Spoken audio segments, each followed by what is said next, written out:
Hello friends, today I will discuss the advantages of AC motors for traction system. So before we discuss the AC motors for traction, let us see the technology development in past several years. Technology is on y-axis and time is on x-axis. So initially DC motors were used for traction purpose, but the cost of the motor is more and control is also somewhat less.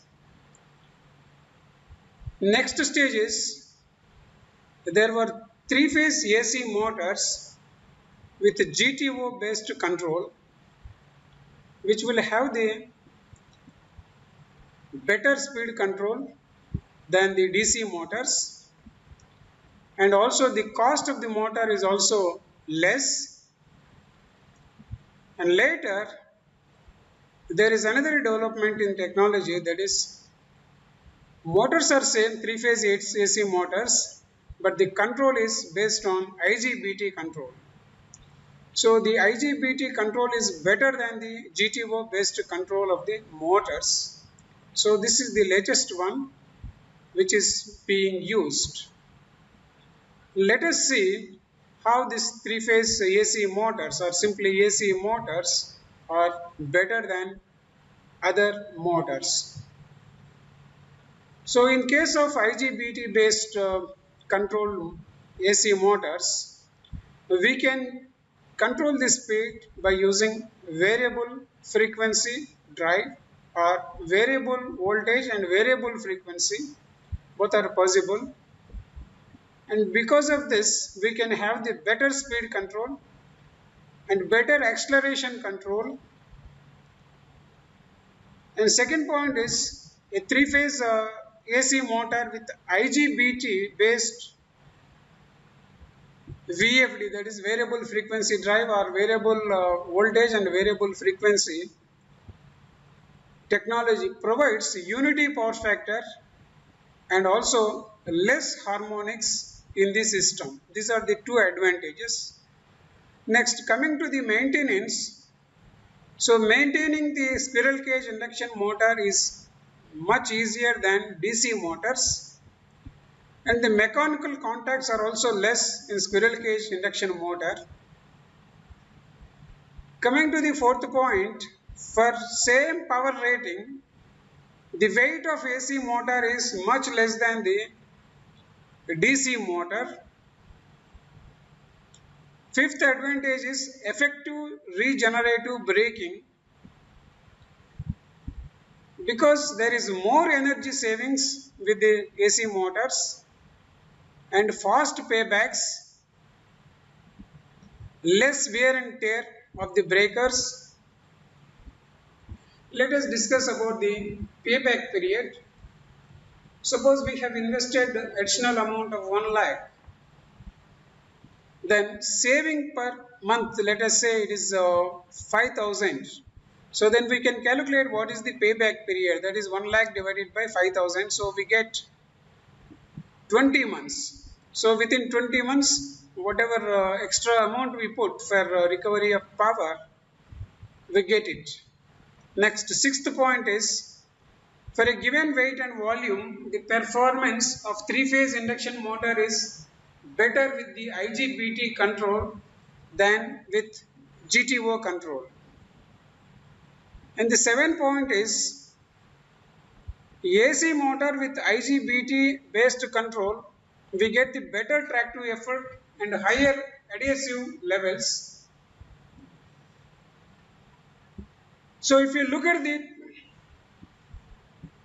a metro, we find the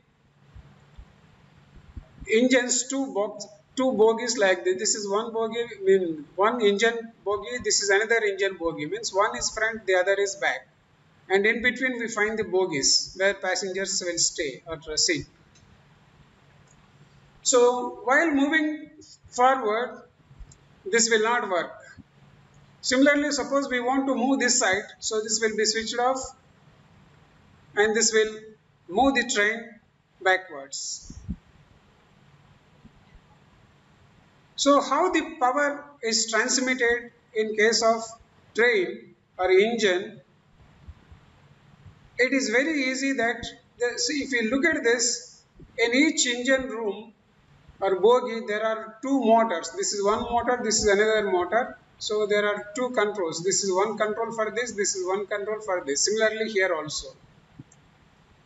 So the power is received by the wheels like this. First there is an electrical motor, so that is AC motor. From there the output power will be transferred to the gear system. From gear system it is transferred to the wheels and rails. These are the rails and this is the wheels.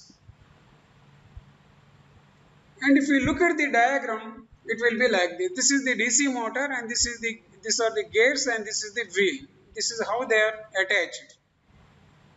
So we have seen that with the AC motors with IGBT control, so as said, we get better adhesion limit. Better adhesion limit means better track to effort, without which with that we can run the train without slipping.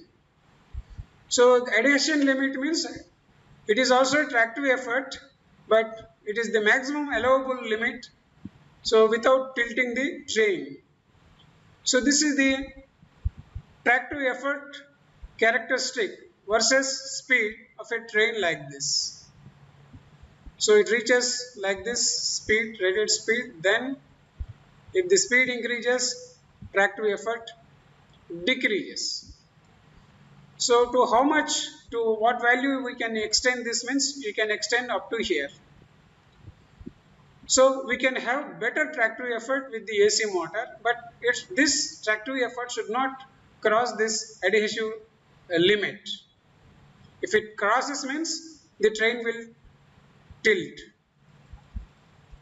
Similarly, we get here, if you look at the time versus speed torque for the train, so this is the speed characteristic. So if you look at this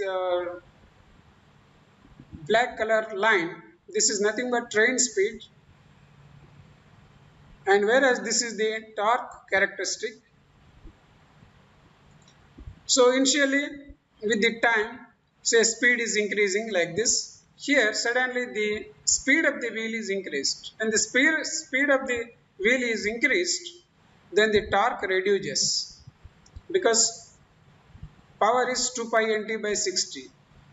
So then once the speed reaches the normal value like this, then the torque also reaches to the normal value like this. So these are all the advantages with the AC motors compared to the DC motors.